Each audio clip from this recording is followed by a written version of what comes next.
Okay, welcome back. Hour number 3. Very special hour coming up. We're going to open some doors and let you look into areas that many of you just don't get the chance to unless you follow the site and see the weekly geoengineering updates that Dane Wigington makes available, and we post here, and they're posted around the world.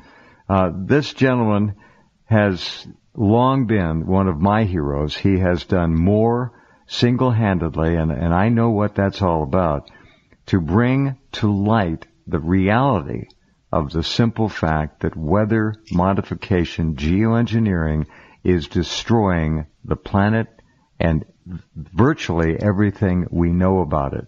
We're used to things being stable. They're not stable anymore.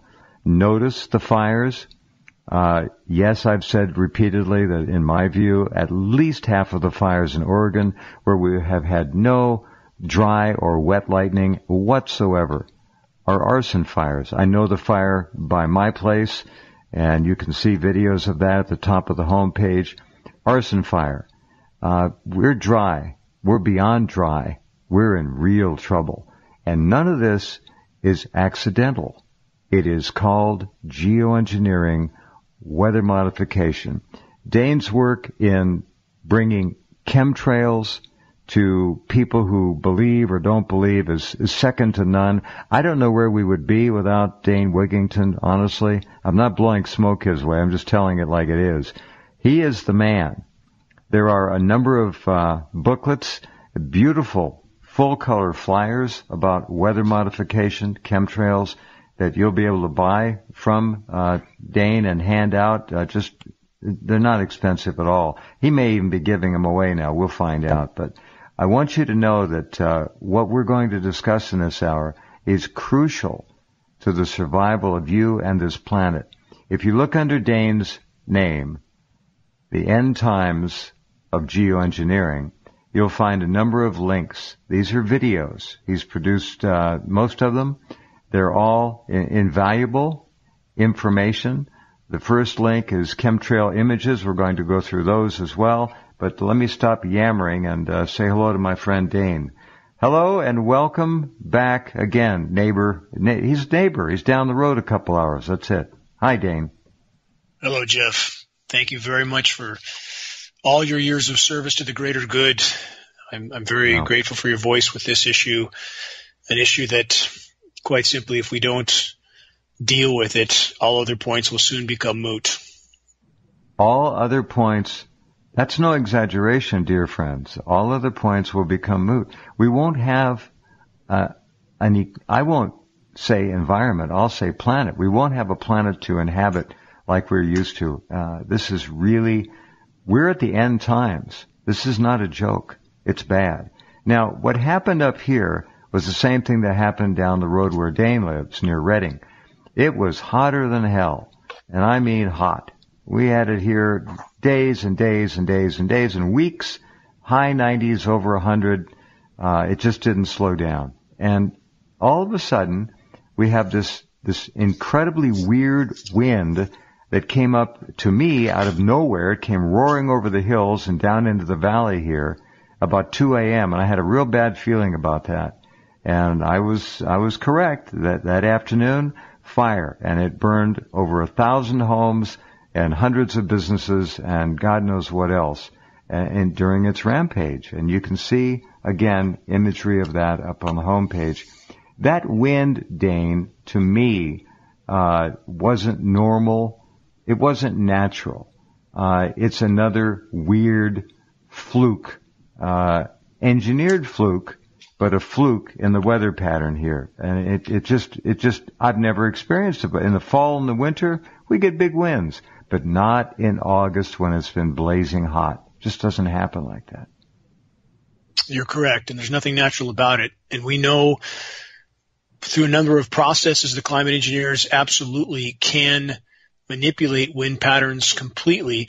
When you affect convection, Jeff, as you know, you affect wind patterns, period. So another method that they can and are utilizing to affect wind patterns is through the use of ionosphere heaters. This is scientifically well documented, not disputed, that when the ionosphere heaters, as you know, Jeff, with the electrical chain reaction that they cause in the ionosphere, can create a bulge in the atmosphere that pushes up and down. That downward pushing forces winds out below that on the surface. So, I mean, these winds are absolutely, in how many cases now, Jeff, do these winds occur at exactly the wrong moment, or perhaps the right moment for those in power, to push these fires wherever they want, to fuel them? This is not coincidence. This is not nature. This is weather warfare. These fires, Dane, are being fueled by 20, 30 years or more of chemtrail drops. These aluminum particulates are all over the ground. They're in the plants. They're in the shrubs. They're in the trees. They're pulled up. They're tiny, tiny, tiny. They are accelerants. They burn very hot. Some of the firefighters, in fact, it was in one of your videos, I forget which one, but he kept saying, we've never seen anything like this. These fires are burning in all directions at the same time. They're extremely hot. We don't understand it. He was perplexed. He just didn't know. And that's because he didn't have your knowledge or your booklets and didn't understand. But these fires are so hot and so fast and so truly unpredictable. That's all I can tell you. That's what they're doing. Whatever they want, it seems. And that wasn't just any firefighter. That was the head of CAL FIRE. And in fact, many of them do know. I know some of the hierarchy in CAL FIRE. Mm-hmm. They're, for understandable reasons, they're reluctant to acknowledge these programs. But in regard to the ferocity of the wildfires, climate engineering, along with everything you've described, these particles are desiccants, and they absorb and accrete all available atmospheric moisture, which then siphons it out of the foliage as well. So we have way record low fuel moistures. I mean, it's so far off the charts. The fuel moistures are unimaginably low. So we have a tinderbox that is simply waiting to go up in flames, dead trees everywhere. So we know the soils from peer-reviewed science study, when they're saturated with bioavailable aluminum and the roots of the trees sense this, they shut down nutrient uptake. They begin to die a slow, protracted death from the roots up. That makes them susceptible to the beetle infestations, which are the scapegoat for official agencies. They blame everything on the beetles. The beetles are only a symptom. And now, Jeff, as you know, in fact, you were the one that first, when our website was taken down after we first published our data that UVC was hitting the surface of the planet, I believe it was in 2013 or 2014, you were the first one to help us get that word out. So thank you so much for that. And the UVC is frying the foliage from the top down. So from every conceivable direction, we have climate engineering in this equation, in addition to creating more dry lightning, and that is not the ignition source in every case, as you just mentioned. We have many sources of ignition, but it's nevertheless a source of ignition that is a factor in many places.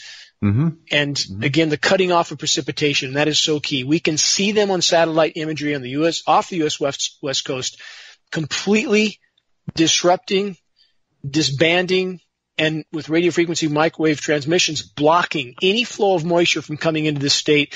Whatever the agendas, whatever the objectives, we can all debate and discuss that. But the fact that climate engineering is and has been cutting off the flow of moisture to the western U.S.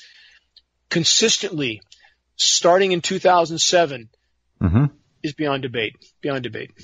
Yeah, I agree. And from what we were talking about earlier, it doesn't appear that there's any substantial, if any, rainfall or moisture in the forecast for the next 6 to 8 weeks, which would put it after the election. No rains to speak of. Nothing scheduled. And it is the scheduled weather.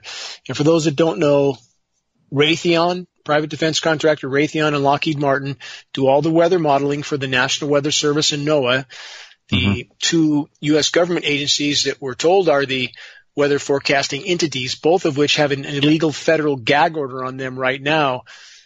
So we literally have the foxes running the hen house, and we have so-called weather agencies that are simply reading scripts given to them by those that are actually manipulating the weather. How disgusting. It's all disgusting. Let's ask everyone to go to guests under Dane's name and Look up chemtrail images. That's the first link there, right under the title of this segment. Chemtrail images. You look at images and you'll see some very strange things. Can you see those, Dane, right now? I did. I looked at all of them. Yeah. Yeah. The first one, we keep a. Go ahead. Yeah. Go ahead. No, you go ahead. Well, I just, appreciate you pulling those out because it gives people some of the more shocking photos from around the globe on what we see in our skies. It is absolutely not condensation. I know you know that. I know most of your listeners are very versed and know that as well. But for those that are not, again, we know that all commercial carriers, all military tankers are fitted with a high bypass turbofan jet engine. It's a jet-powered fan. 90% of the air that moves through that engine is non-combusted. It's nearly incapable of producing any condensation trail except for rare extreme circumstances and then only short-lived. These are particulate dispersions. That's why they remain in the air. Not 90% of the air that moves through that turbofan engine is non-combusted. In other words, it's not broken down and there's no moisture being released. It's just going through. That's remarkable. Correct. And just again, look at these images. The first one looks like kind of gray spider webs. These are all from geoengineeringwatch.org. The second one is wild. That's the one we've got 3 bands of moisture. And the one that's up against California has a laughably absurd right angle base to it. It's just ridiculous. Tell us about those. When you see the right angles, we see this also, Jeff, in weather systems, and we have captured some profound satellite images of right angles in low-pressure systems. Mm-hmm. I know you've seen this. You and I have exchanged some of these images going back a long distance. So, in fact, many of those satellite captures were actually presented. I personally presented them to Governor Newsom in his office in the Capitol.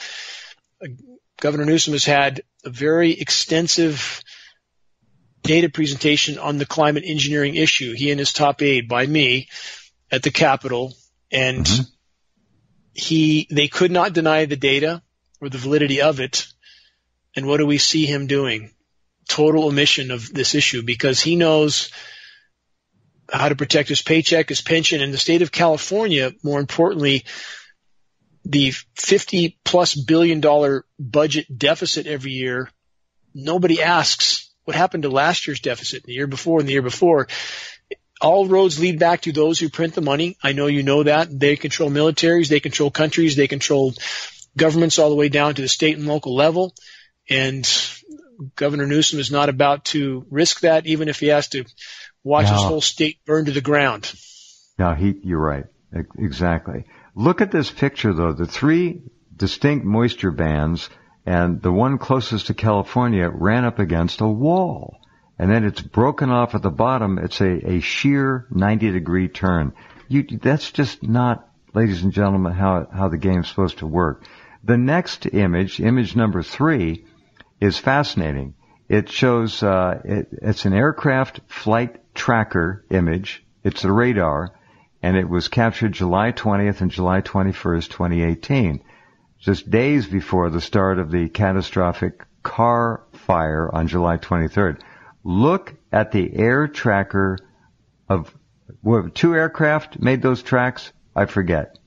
That was 2 aircraft or 1? It was a single plane. Single aircraft, and we traced ownership back to J.P. Morgan. So, should that be any surprise? Oh, no. Yeah. And flying a pattern like that, right over the areas that incinerated, right in the days prior to the incineration.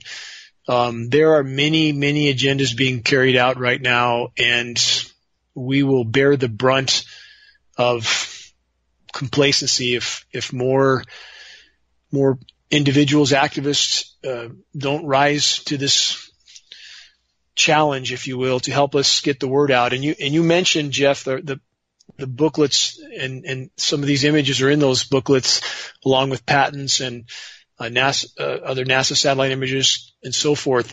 We make those materials available for our approximate cost of producing and shipping, and so it's quite a value. We put 20 of those booklets and a commercial DVD and some other materials in a USPS priority package for a little $20-something. And it's just covering our hard costs. And to have those, you've, I'm sure, passed on some, and to have that type of visual is an exponentially better key to the door, because this issue, as you know, Jeff, to introduce it verbally without anything to back it up that can touch the inner more reception of their psychology, if you will.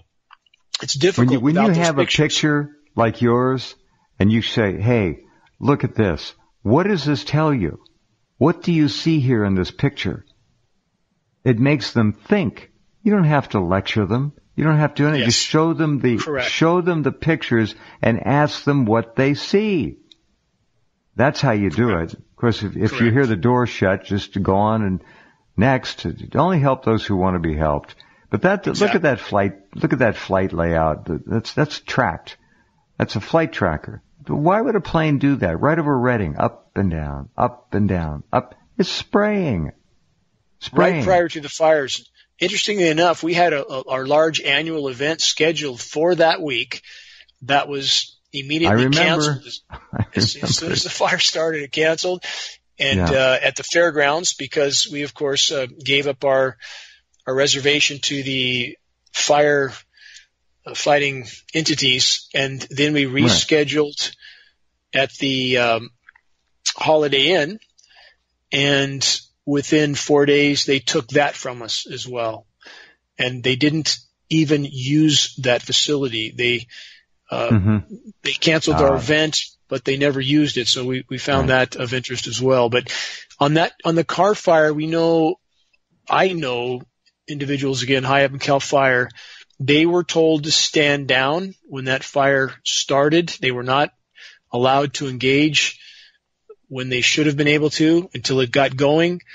And that has been in the past business as usual. The new head of Cal Fire for Shasta County is an exceptional individual that I know personally. And interestingly enough, anything that starts in this county, what we've seen since is a no-nonsense, all-out effort to put it out. And we did not see that, unfortunately, in the past. No holdback. They jumped. They moved. Not now. Wow. Now, I don't know how long that can last. I mean, there's individuals above him as well, but I certainly salute what he's tried to do so far. But the totality of what's happening on our planet right now, Jeff, and I know you know this, the immediacy of what's unfolding, it is as nonlinear as it can possibly be. We face immediate existential threats. We have right now in the Amazon, in 2020, we've had over 63,000 fires in the Amazon, 63,000. So California, the whole western U.S. has lost now, I believe it's just over 6 million acres. Siberia's lost about 50 million so far this year. We don't hear anything about that. The planet is losing its life support systems by the day, as you know. And again, the equation is as nonlinear as it can be. So while everybody's distracted with political theater and idiocy, the planet's going down.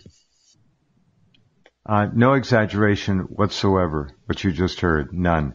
Let's go on to the next few pictures. They're pictures of spraying operations in the atmosphere, aerosolized spraying operations. And just if you have any doubt, go back and look at the picture from the flight tracker showing the aircraft up and down, precision. This is aircraft traffic. One plane on radar, completely memorialized by those two images. The next one shows a rather tragically typical hash mark sky crisscross. The next one as well. Just take a look at those. Understand those are not contrails. And it's so frustrating when you meet an otherwise intelligent person and they try to tell you they're just contrails. They don't want to listen. You cannot speak to them. They will not look at the brochures. They won't look at the booklets. They won't look at videos. They don't want to know. Their mind is made up. Don't bother me with the facts. And I think it's partly driven by fear. And sometimes arrogance and ego. But the fact of the matter is, what those pictures show should curl the hair on anybody's head. That is death being sprayed from the skies. I don't know how else to phrase it. It's not instant death, but you talk about cumulative. It's right there. It is. And these materials, which we know are in the air column, not only from precipitation testing, which we've done hundreds of those tests around the globe, but we recently completed, as you know, atmospheric aerosol testing. We were actually able to acquire a NOAA, National Oceanic and Atmospheric Administration, flying lab at considerable expense and difficulty. That was pretty neat that you did that. Wow. Well, thank you. And it corroborated certainly what we already knew, that the heavy aircraft are dispersing these materials, which we are all inhaling with every breath we take. Inhaled heavy metals like aluminum are far more detrimental to our systems than ingested, because inhaled, they go through the olfactory nerve straight into our bloodstream, where they lodge on cell receptors like a plaque. It's bioavailable, bioaccumulative. It's building up in all of us. So again, in addition to the environmental implosion being fueled by these processes and programs, each of us individually, our health is being permanently compromised with each passing day. And all of that plugs into whatever pathogen the power structure chooses to release and fuel. And in fact, even the dispersion of those pathogens, Jeff, you know that there's science study that proved the COVID pathogen was found attached to airborne particles.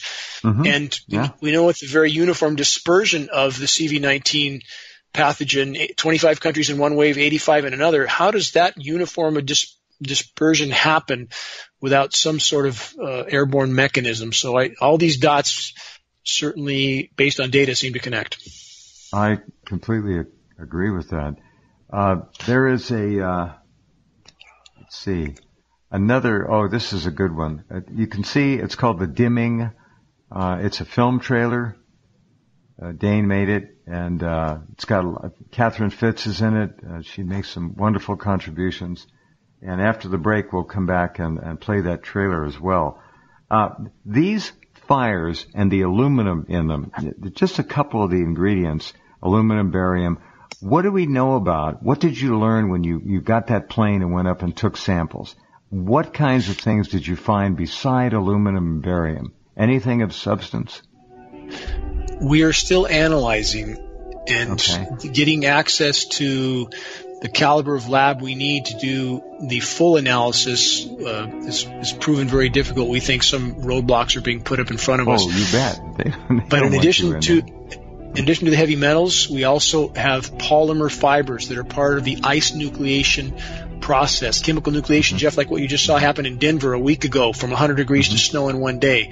Chemical ice nucleation for weather modification. And for your listeners, too, to make clear, geoengineeringwatch.org fully recognizes and acknowledges the anthropogenic warming, the factors that affect it to the planet. We've been very poor stewards of our planet. But the point is this: how can there be any legitimate discussion about the climate or the state of the climate from any perspective whatsoever, without first and foremost acknowledging and including the climate engineering elephant in the equation?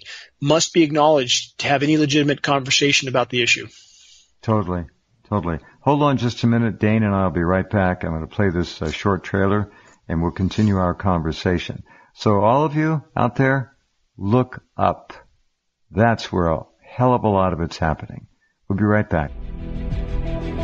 Okay, welcome back. Let's get right to it. This is called The Dimming. It's a film preview or a trailer, however you wish. Geoengineeringwatch.org. Dane Wigington produced it and narrates it. And as good as the narration is, you have got to take a look at the images. Oh my, are they damning. You've got some great clips in here, Dane. I don't know who's sending them to you, where you're getting them, but they are stunning. How long did it take to assemble this much data?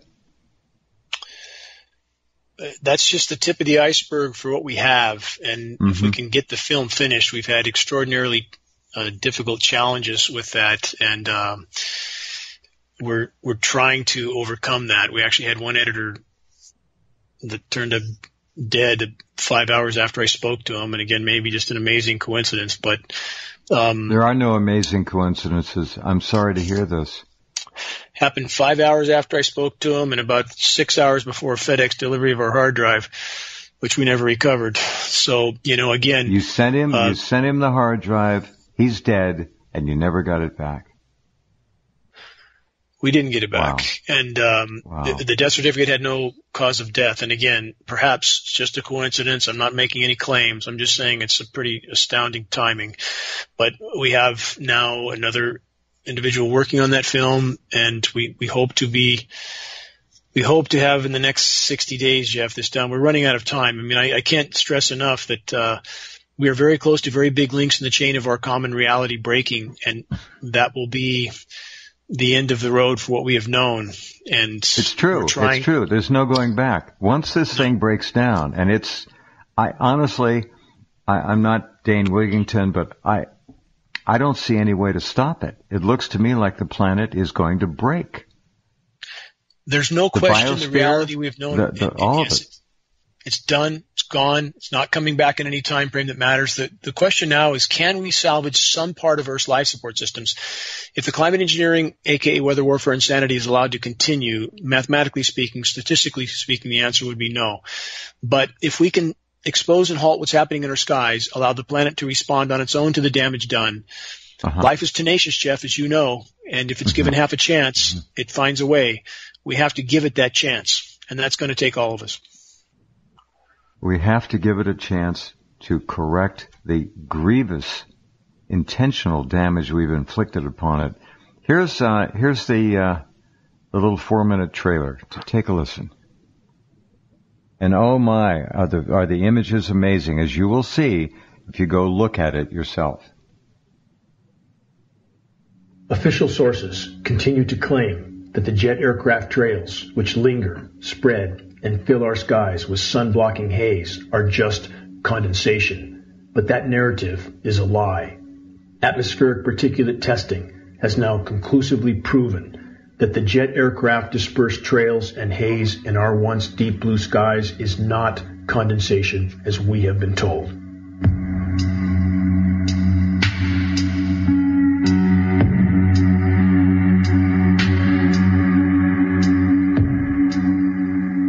They are absolutely not contrails. Contrails do not linger. This is Charles Jones, U.S. Air Force Brigadier General, retired, former tactical weather reconnaissance pilot. Dissipate and go into cloud coverage, period, in the report. I kept saying to people, Catherine, what is this? Fitz. Because now the sky is no longer blue, it's starting to turn gray. And what I found was a lot of people were pretending it wasn't happening. It was kind of like it was not socially acceptable to do, we're all going to pretend this is not really happening.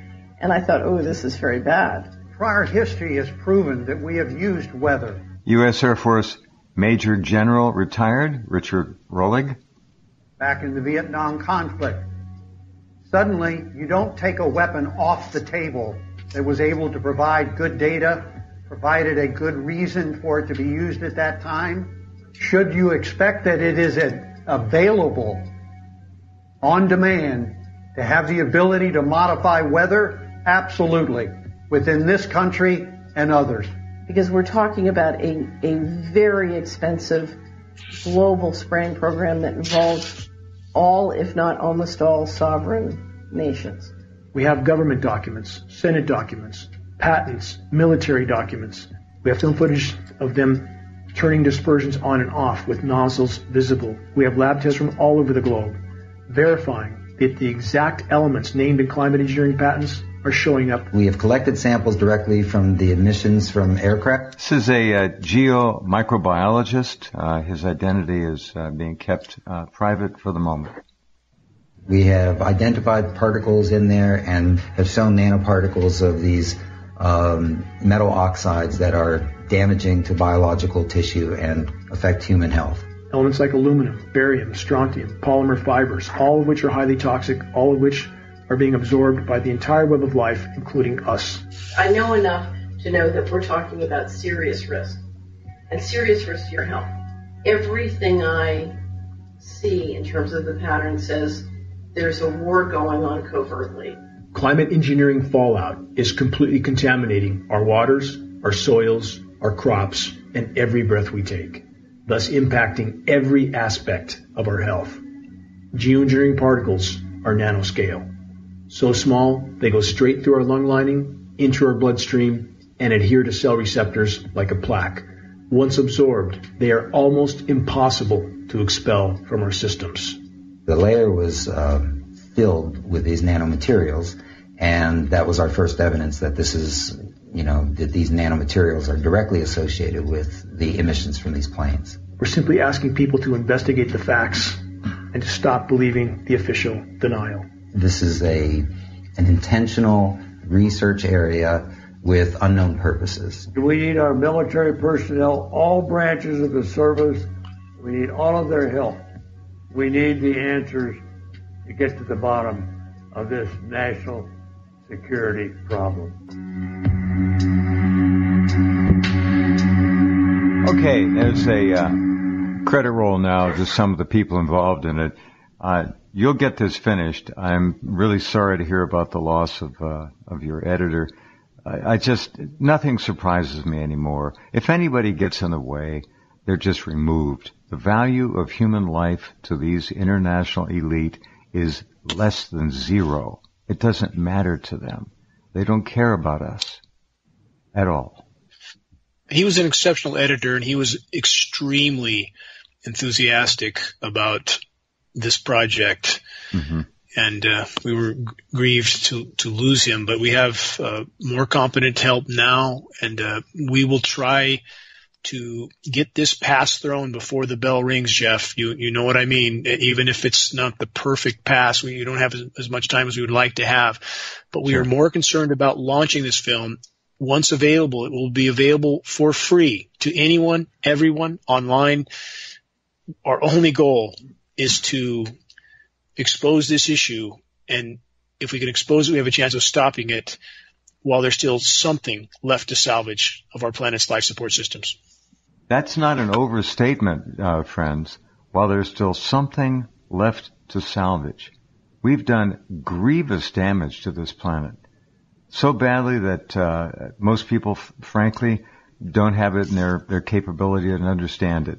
The other items that you can take a look at under the trailer for the dimming: wildfires serve geoengineering agenda, Dane Wigington video, geoengineering creating freeze-dry extremes, Dane again, and it's all there. I don't know how. Lindsay Williams' new DVD is accidentally in here. Well, it's a good DVD. Take a look at that too. But anyhow, there we go. Now, this issue of spraying, when you run into people who just begin to laugh at you and treat you like you're an idiot, what is your counsel to them? These may be people you care about. What do you do? What do you say? What is your MO? How do you pronounce someone beyond salvation and just you write them off? I guess that's what you have to do. More than I could count. And at that point, the burden is on them once the message has been delivered. Again, as the parable goes, Jeff, I know you know this, you can't wake somebody who's pretending to be asleep. Shake the dust off your sandals, as you stated, and move on. In regard to the wildfires, and this is an aspect of the video you mentioned, the 22-minute report, which I think you saw today, that how geoengineers are utilizing the smoke. To put this in as simple terms as possible, most know that volcanic eruptions cause temporary cooling on the planet. All available data indicates that the climate engineers are at this point, because the cryosphere, the polar ice, is absolutely imploding. There will be more and more headlines in the coming days, weeks, months about that. It appears that they are so desperate to stay off that process for even slightly longer that they are literally using and utilizing the incineration of forests to create a very temporary volcanic winter type scenario, because these particulates do cool. In fact, the forecasts that were for us over Northern California before the long-term forecasts before all the fires really manifested, were about 15 degrees higher than it is now. And these particulates, because these fires are burning so extraordinarily hot, record hot, it is pushing those smoke plumes to record altitudes. That keeps the particulates aloft longer. And in the 22-minute report that you saw, I cite science study that, if you can imagine, or your listeners can imagine, states the benefit of consistent burning of northern latitude forests to provide, quote, a modulating effect for Arctic temperatures. How insane can that possibly be? That's mind-boggling just to hear it. Crazy. Totally. It is. So it's important for you listeners, again, to separate, as you and I discussed, offline, but the source of ignition for these fires is one subject, but the conditions that have been established to allow these fires to burn with such ferocity is directly rooted and connected to climate engineering. You said something earlier that, and people wouldn't believe this, they have an image of firefighters going off to fight these wildfires as being just absolutely full speed ahead. It unfortunately isn't true. There is a lot going on that is done just to allow these men and women to make extra money. Land and structures are allowed to burn to make extra money for them. Sorry to say it, but I've heard it from a professional firefighter myself who works on these fires all the time. You've seen enough to probably make you sick, this kind of thing. They just don't commit. They stand around, they talk, they eat pizza, they drink their Cokes, they get paid, and they just don't want to be bothered. It's bizarre, but that's how some of the administration of these firefighting efforts is conducted. I'm going to go out on a limb because you brought this up, but in the fires of 2008, and you remember that firestorm in California, that was also a result of climate engineering operations that provided the dry lightning to ignite all of those. I was on a fire line on a D6 Cat, 60,000-pound D6 RXL, doing everything I could to keep that fire from crossing the ridge next to Lake Shasta. And that Cat has a full cab, but it's not a fire Cat. I didn't have access to one of those. It's a huge machine, but doesn't have screens and sweeps, the protection that a fire Cat normally has. But I was the only dozer engaging that ridge on the east side of Lake Shasta, and there were 4 fire trucks there with hoses, and those fire personnel they would not put a drop of water on me. And I was neck deep in flames. And to show the contrast of others within these agencies who are extraordinarily honorable. There's quite a contrast in these agencies.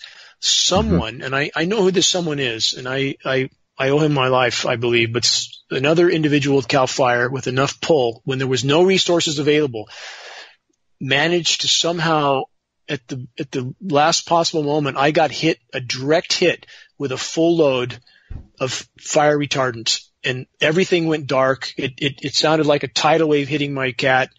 I didn't know what happened. For that moment, you literally don't know what just happened.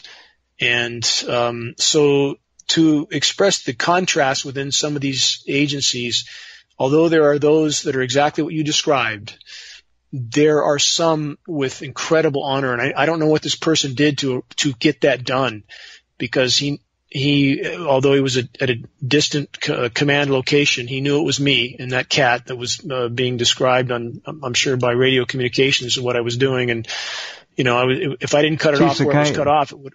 What's that? You're up there all alone. You're surrounded by fire. Somebody called in an airstrike, and they put the whole load on you and your tractor and literally saved your life in full view of these 4 fire crews. That's despicable. It had live hoses that wouldn't put a drop on me. Correct.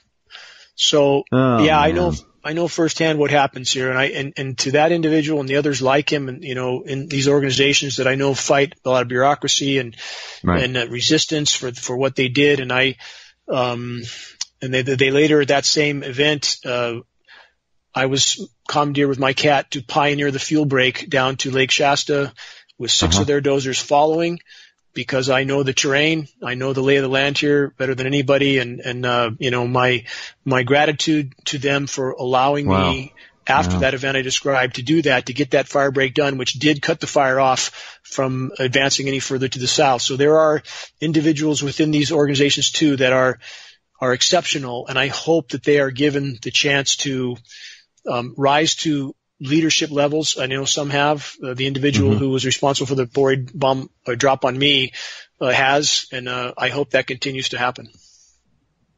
Well, thank you for sharing that story. That was that's astonishing.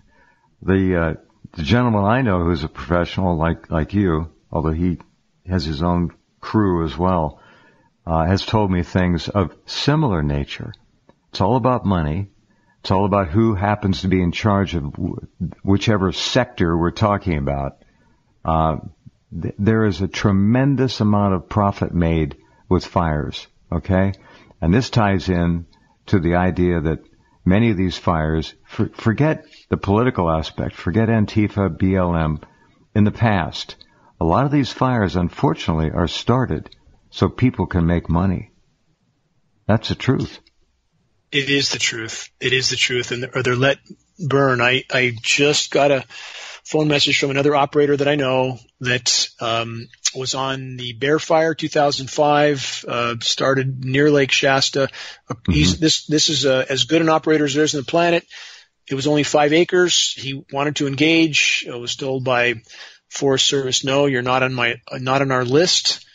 Stand down. And the fire blew up 10,000 acres of forest because they wouldn't let him go across the street and put it out.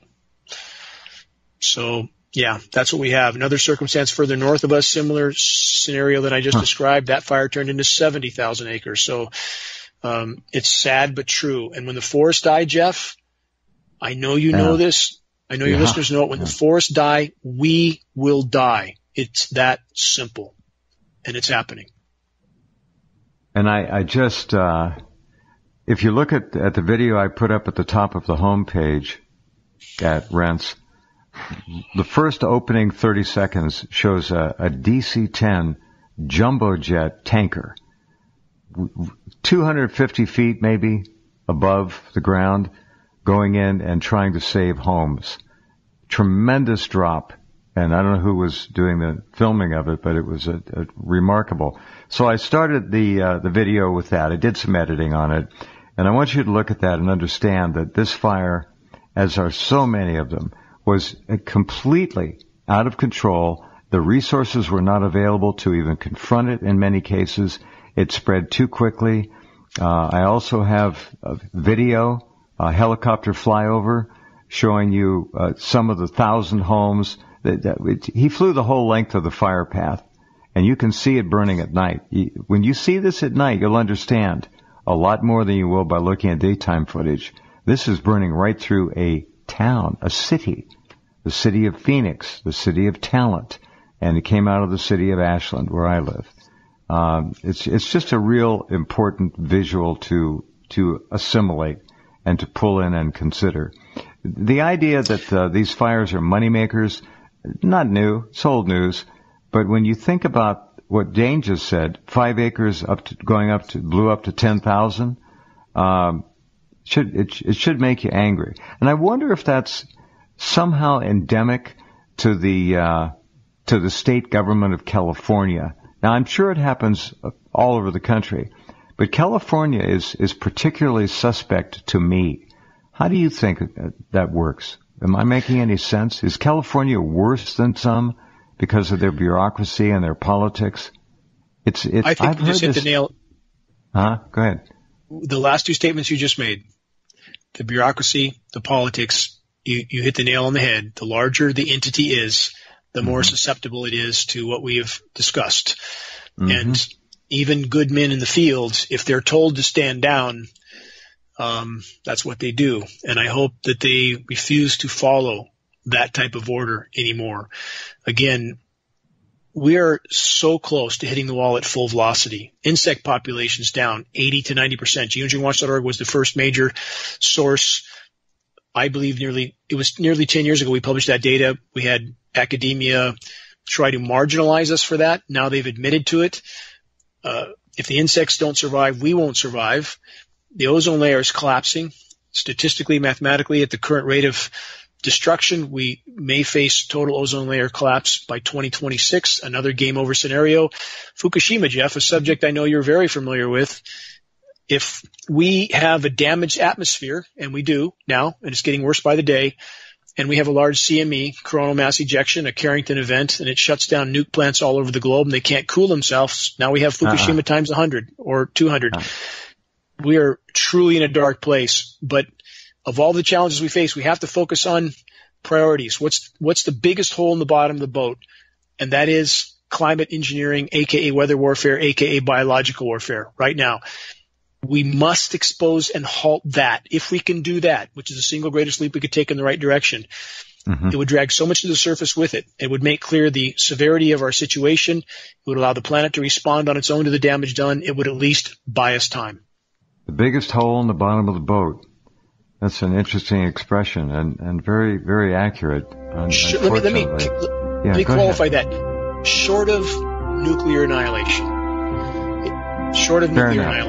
Fair enough. You mentioned the insects going. We know Fukushima has caused a lot of that in the northern areas, British Columbia and so forth. They have what they call the quiet forest syndrome. You've got it down here too. You go out at night, there's no more crickets, no more insects, no more chirping, no more bugs. I have it here. I go out at night. I don't hear anything. Nothing. And when I first moved here 20 years ago, it was a symphony of sound at night from insects and animals. Just remarkable. All gone now. All gone. Dane, thank you for everything you do. Keep it up. I'm here to help anytime, anyway. You know that. Thank you, Jeff. Stay safe. Okay. All right. Thank you for all you've done for the greater good. Take care. You bet. Dane Wigington, geoengineeringwatch.org. Please take a good look at that. All right? And look under there in guests for that trailer. Very important. And we'll be back with you tomorrow night.